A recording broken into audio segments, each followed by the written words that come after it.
Dr. Mia Collins had always prided herself on her composure. As a senior resident at St. Augustine's Hospital, she had seen her share of the bizarre and the tragic, but nothing could prepare her for the night that began with an unusual quiet and ended in horror. The hospital was eerily silent that night, with the usual hum of activity replaced by an oppressive stillness. Mia had just finished her rounds and settled into the break room for a moment of respite.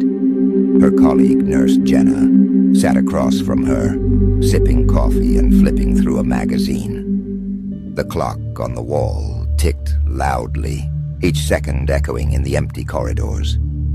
"Have you ever heard the stories about this place?" Jenna asked, breaking the silence. Mia raised an eyebrow. "Stories? About the 5th floor," Jenna said, lowering her voice. "They say it's haunted." Mia chuckled. "Haunted? By what exactly?" Jenna leaned in, her eyes wide. "Patients who died in room 502. They say their spirits never left." Mia rolled her eyes. "Come on, Jenna. We're doctors. We deal with science, not superstition." But Jenna remained serious. "There are things science can't explain, Emily. Just be careful if you have to go up there." Mia brushed off Jenna's warning and returned to her rounds. As she walked the dimly lit corridors, she couldn't shake the feeling that she was being watched. She glanced over her shoulder several times, but there was nothing there, just shadows playing tricks on her mind. At midnight, Mia received a call to check on a patient on the 5th floor. She groaned inwardly but took the elevator up, telling herself it was just another patient in need of care.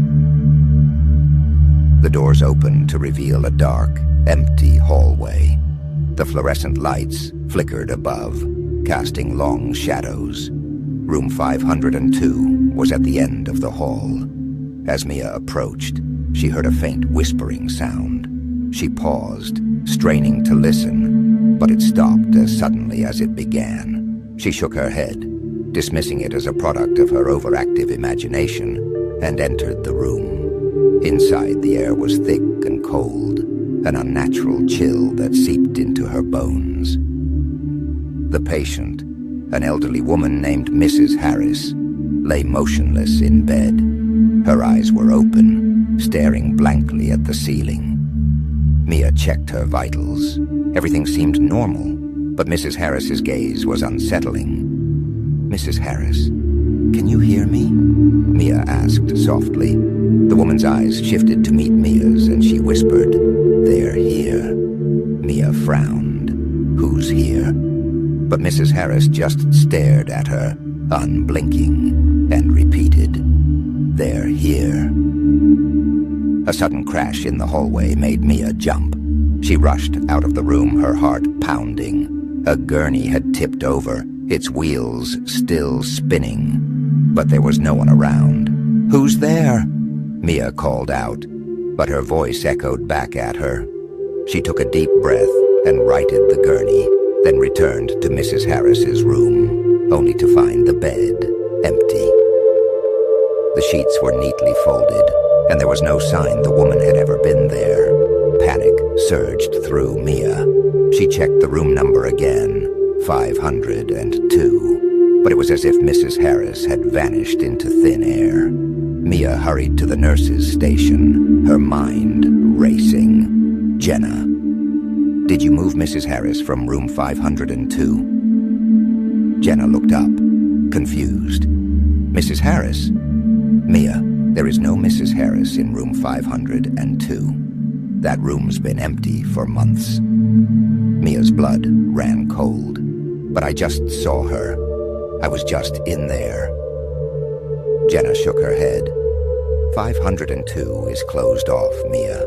No one's been in there since the incident." "What incident?" Mia demanded. Jenna hesitated. "A few months ago, a patient died in that room under strange circumstances. The staff started seeing things. hearing whispers, objects moving on their own. Eventually, we had to close it off. Mia felt a chill run down her spine. "I don't believe in ghosts, Jenna." "Maybe you should start," Jenna replied quietly. Determined to get to the bottom of this, Mia returned to the 5th floor, armed with a flashlight. She stepped into room 502, the beam of light cutting through the darkness.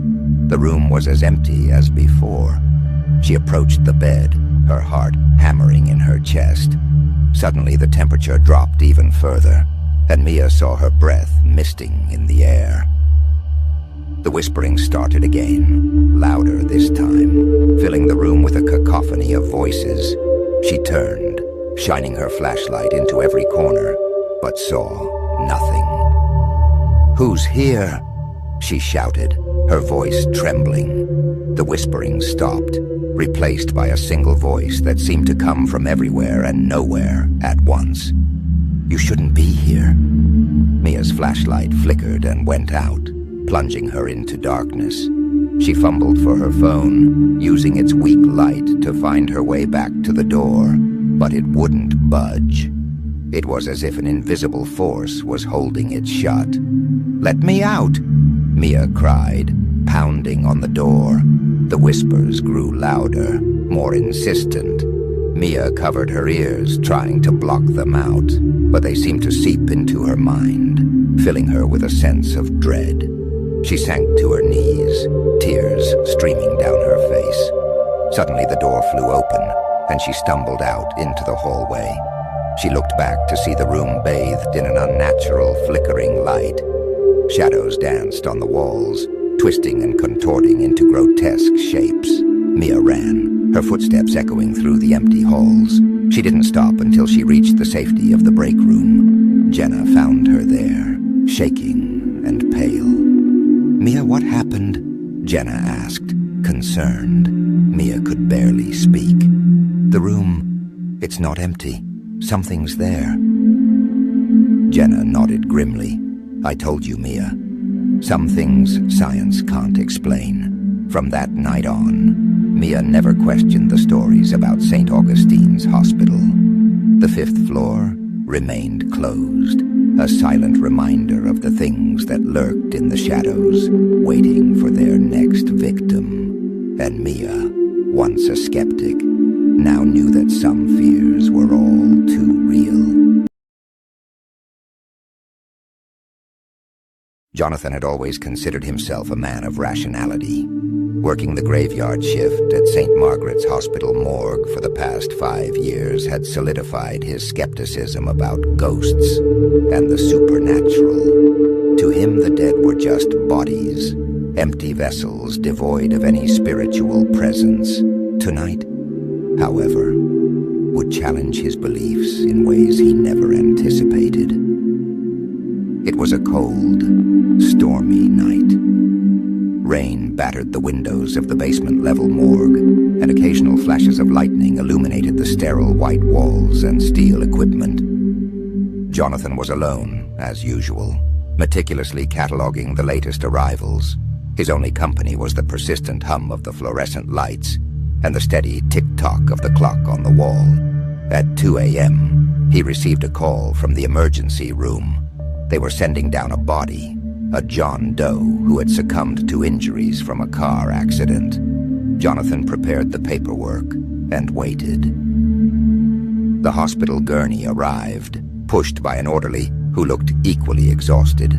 They exchanged nods, and the orderly left without a word, leaving Jonathan alone with the newest arrival. Jonathan wheeled the gurney into the cold storage room, his breath visible in the frigid air. As he transferred the body onto the steel table, a shiver ran down his spine, not from the cold, but from an inexplicable sense of being watched. He shrugged it off, attributing it to fatigue. He had several hours left on his shift, and there was still much to do. Back in the main room, Jonathan sat at his desk, typing up the report. A sudden flicker of the lights caught his attention. He glanced up, waiting for the electrical system to stabilize. The lights dimmed, then returned to their usual brightness. With a sigh, he returned to his work. Then he heard it. A faint whisper, barely audible over the hum of the lights.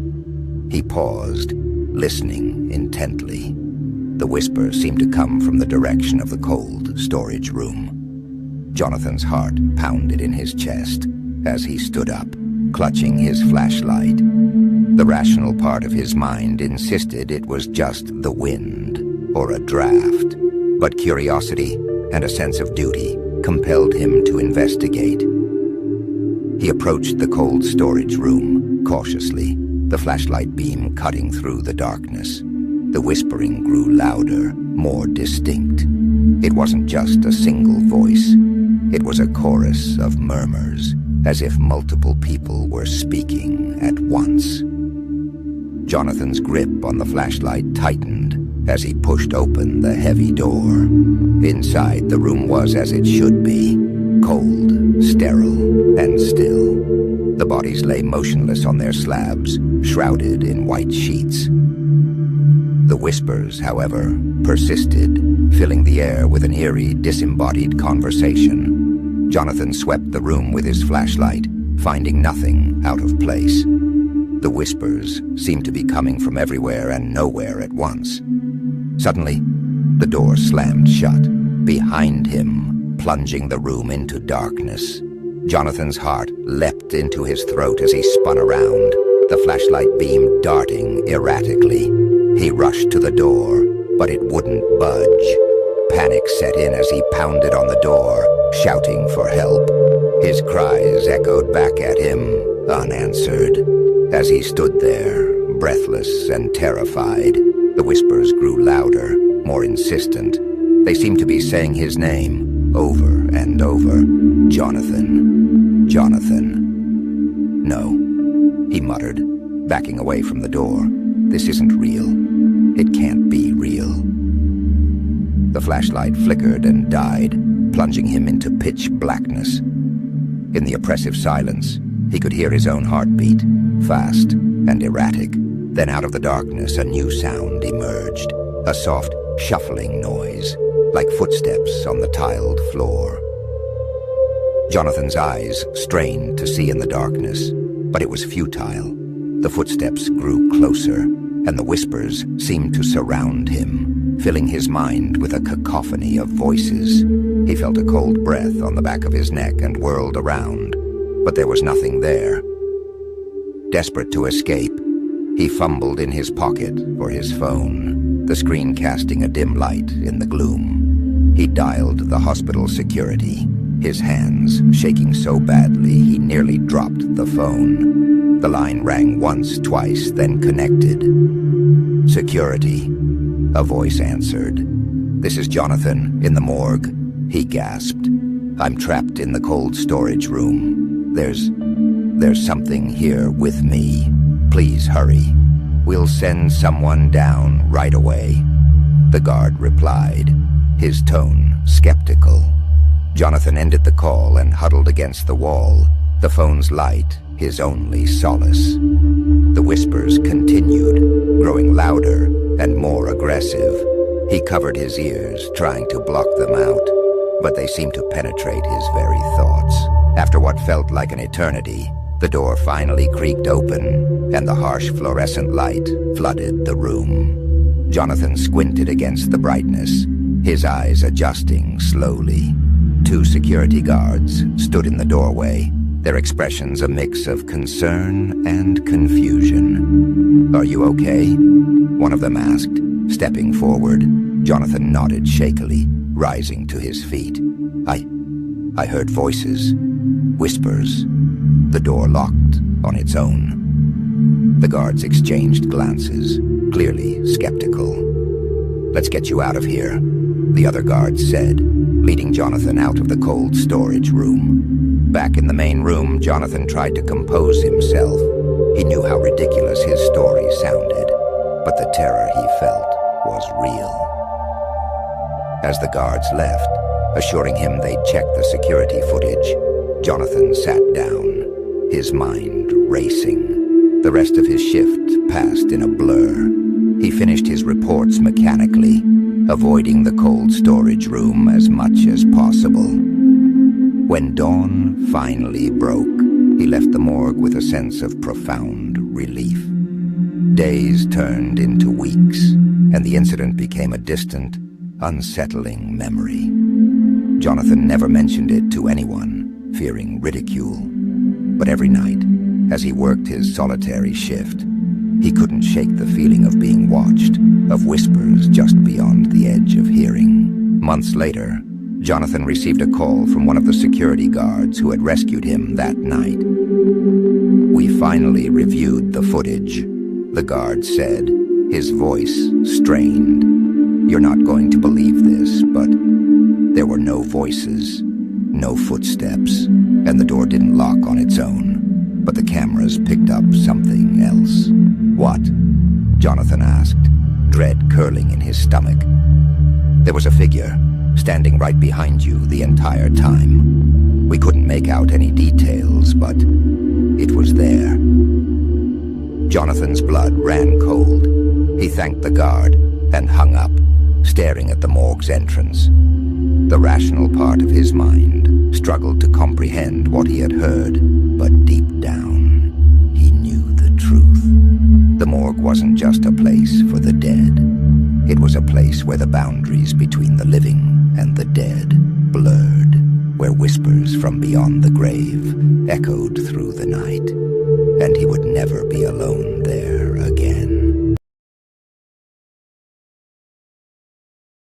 Samantha Parker's footsteps echoed through the sterile, dimly lit corridors of St. Margaret's Hospital. The walls seemed to close in on her, magnifying every creak and groan of the old building. It was her third week on the night shift, and she was still getting used to the eerie silence that descended after visiting hours. Tonight, however, felt different. There was a palpable tension in the air, a creeping sensation that prickled at the edge of her consciousness. Her shift had started normally enough. She had made her rounds, checked on the patients, and ensured that all was in order. But as the clock inched past midnight, the hospital's quiet seemed to throb with a life of its own. Samantha couldn't shake the feeling that she was being watched. She shrugged off the unease and headed to the nurse's station to catch up on paperwork. As she sifted through patient files, a flicker of movement caught her eye. She looked up to see a figure standing at the end of the hall. It was a man, tall and gaunt, wearing what looked like an old-fashioned hospital gown. His eyes were hollow, dark pits that seemed to bore into her soul. "Sir, can I help you?" Samantha called out, her voice steady despite the chill creeping down her spine. The man didn't respond. He just stood there, staring. Samantha's instinct told her something was very wrong. She reached for the phone to call security, but as she did, the lights flickered, and the figure vanished. The hallway was empty again, but the dread remained. Trying to shake off the encounter, Samantha decided to check on her patients. She started with room 301, where Mrs. Green, an elderly woman with a fractured hip, was sleeping soundly. Samantha made her way to the next room but stopped short when she heard a faint, rhythmic tapping. It was coming from the end of the hallway, the same place where she had seen the man. Her heart pounded in her chest as she walked towards the sound. The tapping grew louder, more insistent. It led her to the door of the hospital's old wing, a section that had been closed off for renovations years ago. The door was slightly ajar, a sliver of darkness beckoning her inside. Samantha hesitated. She knew the stories about the old wing, tales of patients who had disappeared, of ghostly apparitions and unexplainable noises. But she couldn't ignore the possibility that someone might be in trouble. Taking a deep breath, she pushed the door open and stepped into the darkness. The air was colder here, heavy with the scent of mildew and decay.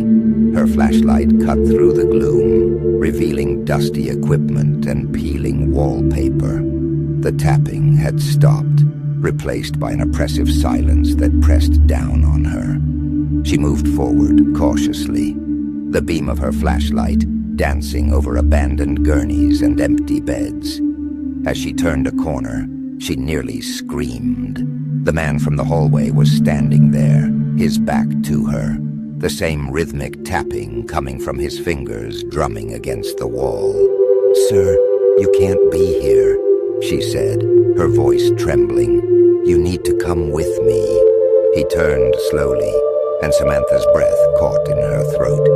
His face was pale, almost translucent, and his eyes were dark voids. "They never left," he whispered, his voice like dry leaves rustling in the wind. "They're still here." A cold hand seemed to grip her heart as he pointed down the hall. "Room 304. Find them. Help them." Before she could respond, he faded into the shadows, leaving her alone in the darkness.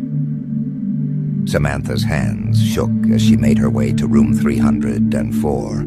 The door was slightly open, and she pushed it with trembling fingers. Inside, the room was a relic of the past. Old medical charts and rusting bed frames filled the space. In the corner, she saw a figure huddled on the floor, rocking back and forth. It was a young woman, her hospital gown torn and dirty. Her eyes were wide with fear as she looked up at Samantha. "They won't let us leave," the woman whispered. "They keep us here. Forever." Samantha felt a rush of panic. "Who are you? How did you get here?" The woman's gaze shifted to the corner of the room, where shadows seemed to writhe and pulse. "They're here, always watching, always waiting." Before Samantha could react, the shadows surged forward, enveloping the woman. Her screams echoed through the room, mingling with the whispers of unseen voices. Samantha stumbled back, her flashlight flickering wildly. She turned and ran, the darkness clawing at her heels. She burst out of the old wing and slammed the door behind her, her breath coming in ragged gasps. She called security, but when they arrived, there was no sign of the man or the woman. The old wing was empty, its secrets hidden once more. As the night dragged on, Samantha couldn't shake the feeling that she was being watched. Every shadow seemed to conceal a lurking presence, every creak of the floor a whisper of unseen voices. She finished her shift in a haze of fear, grateful when the first light of dawn finally broke through the windows. Days turned into weeks, but the memories of that night lingered. Samantha continued her work, but the hospital never felt the same. The old wing remained closed, its dark secrets buried in the shadows.